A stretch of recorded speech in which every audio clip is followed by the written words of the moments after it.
Some recent news came out which has a lot of people, me included, for lack of a better word, pissed. Well, it was the price for the new Xbox console. And the president of Xbox, one Sarah Bond, announced new console is going to be a very premium, very high, curated experience. Okay, that is that's a bunch of nothing statements. If anything, that's just like a bunch of corporate buzzwords to sell you on a device that's probably going to be way too pricey for anybody to handle. And you know what? They're right, because the estimated price for this console is going to be $1,200. I live in Europe, so I'm going to do a quick calculation as to how much that's going to cost in euros.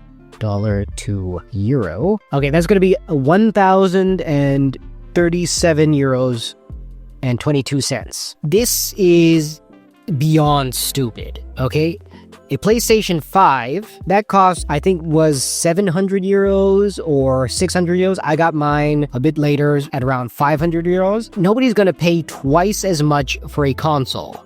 Okay? PC games already cost out the ass. Consoles were our way of, being a bit more accessible. And also, added bonus, they don't make as much noise.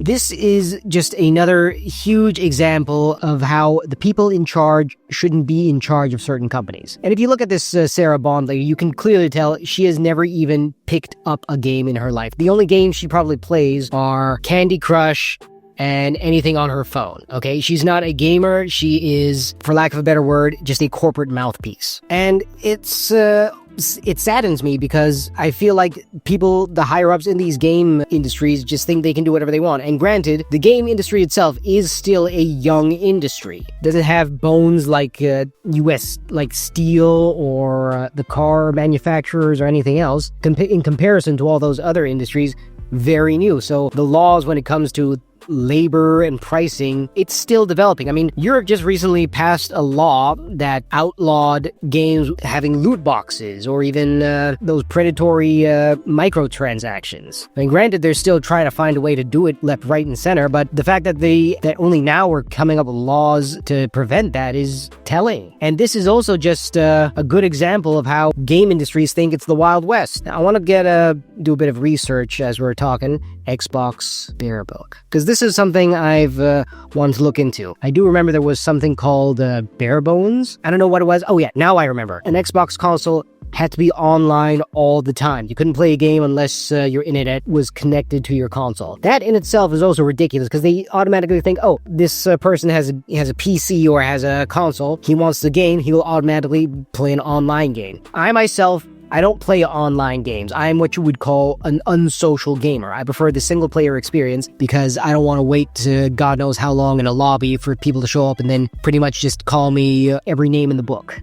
So it's quite clear that Xbox has lost the plot. And I think they're going to go down the same route as Sega did. Sega was once one of the biggest competitors against Sony and Nintendo, if people actually remember. They actually used to make consoles. Sonic they created Sonic the Hedgehog, and he was their mascot for their consoles, as Super Mario was the mascot for Nintendo, for the N64, for the GameCube. Sonic was the mascot for the Sega Dreamcast. But much like Microsoft, they overpriced it so that nobody could actually afford it, and eventually they'll fade it out from the console industry and are now just publishing games. And I think that's what's going to happen with Microsoft, because, I mean, nobody's going to buy an overpriced console. They'll either have to reduce the price significantly, or they're banking on whales, people who spend way too much on games. Let's be honest, they're pretty much just this close to becoming gambling addicts, if not already. Basically, what I think is going to happen with Microsoft if they decide to keep the course of these overpriced games. Because just imagine,